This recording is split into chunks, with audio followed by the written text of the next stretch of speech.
Hello, I'm Fast Lawyer. Today we are going to review Brink Traveler VR, a game released on the Steam Store September 9th, 2021 by developer Brink's XR Incorporated. It's available for all the major VR headsets. It normally retails for $10. I got it on sale during the Steam Winter Sale for $8, and I tested it out on both the Oculus Quest 2 and the HP Reverb G2. Brink Traveler VR is basically a nature walk simulator or nature enjoyment, or if you want to call it a virtual travel experience for VR. Currently, there are 13 locations and 20 spots to enjoy within those locations. Now, you do have to download those locations separately, but you do have the choice of whether you want to download them. I don't know why you wouldn't download them all. The downloads are pretty big though. Some of them are up to 1 gigabyte in size, but the downloads were very fast. The locations currently include Horseshoe Bend, White Pocket, Mount Morrison, Mount Whitney, Alabama Hills, The Wave, Arches National Park, Death Valley National Park, both north and south, Antelope Canyon, Crystal Crag, Haifoss Island, and some locations are coming soon. And personally, I would put Brink Traveler among the best of this type of experience, whether you want to call it a nature walk experience, whether you want to call it a virtual travel experience,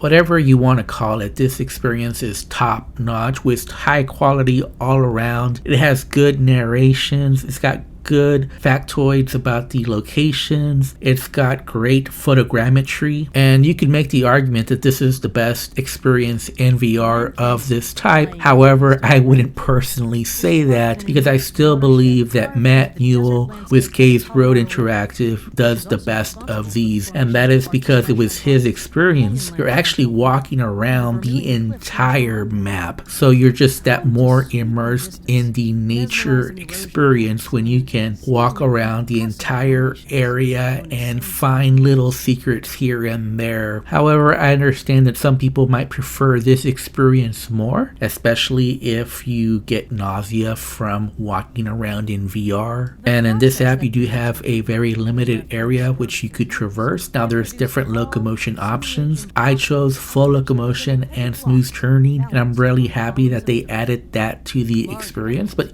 you don't have to. You can just walk around in your room scale location, and that'll be perfectly fine to enjoy this app. You don't really have to walk around all that much to enjoy the vistas that are absolutely stunning in this experience. And I think the best way to describe this app is just it has the overall polish, and it all comes together quite remarkably, especially at this budget price. Brink Traveler is running on the Unity engine. On my RTX 3080, I was getting a steady 90 frames per second. I only experienced one issue, and that's that I had to make sure that Steam VR was my active open XR runtime. Otherwise, I ran into several bugs, including the sun being blocked out by a giant black square. No, I'm not kidding. My only other real criticism of this game is that I wish there were more graphical options within the game settings. Other than that, I just want to see more locations, but the devs are working to bring those, so I really don't have any real complaints.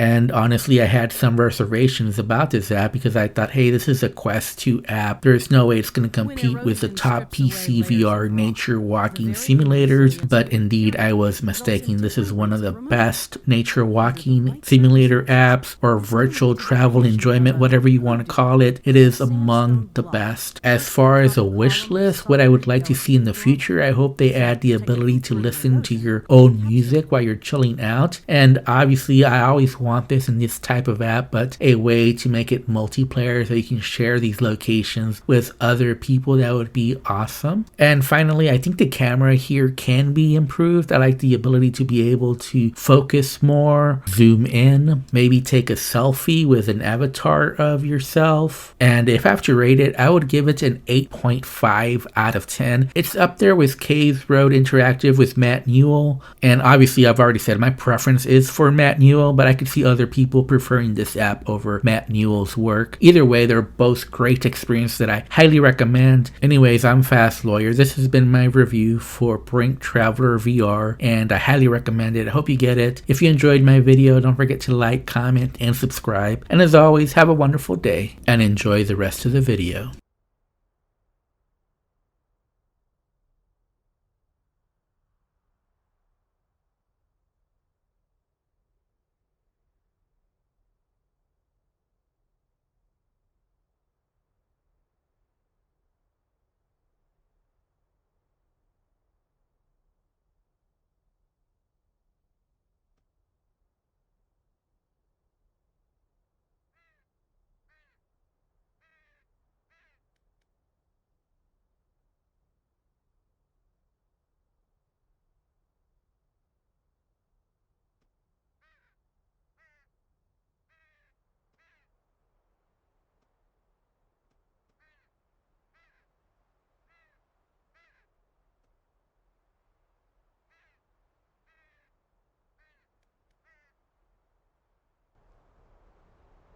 At 3,740 meters, Mount Morrison towers over Convict Lake and Owens Valley below. Home to some of the oldest rock in the Sierra Nevada, this jagged summit of vibrant stone was formed during the Precambrian era over 500 million years ago. Keep an eye out for the rare formations known as fulgurites, commonly known as fossilized lightning, created by the intense lightning strikes of passing storms.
Slot canyons are a marvel of the natural world, and Antelope Canyon may be the most breathtaking of them all.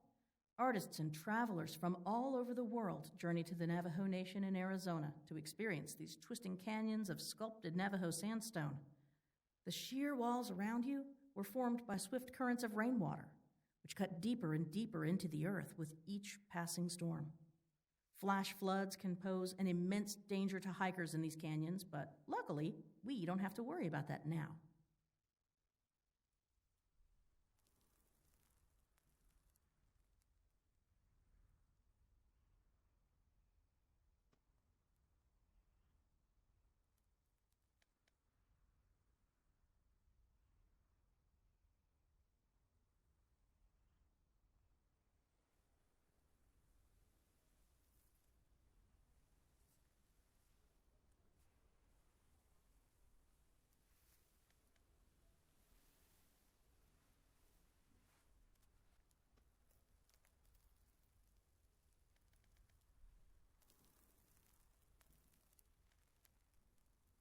A slot canyon is a long, narrow, and deep channel of sheer rock walls, typically created from eroded sandstone.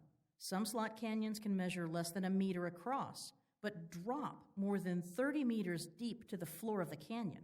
Southern Utah has the densest population of slot canyons in the world, with more than 1,000 canyons. You can also find them in places like Jordan, Egypt, and Australia, among others.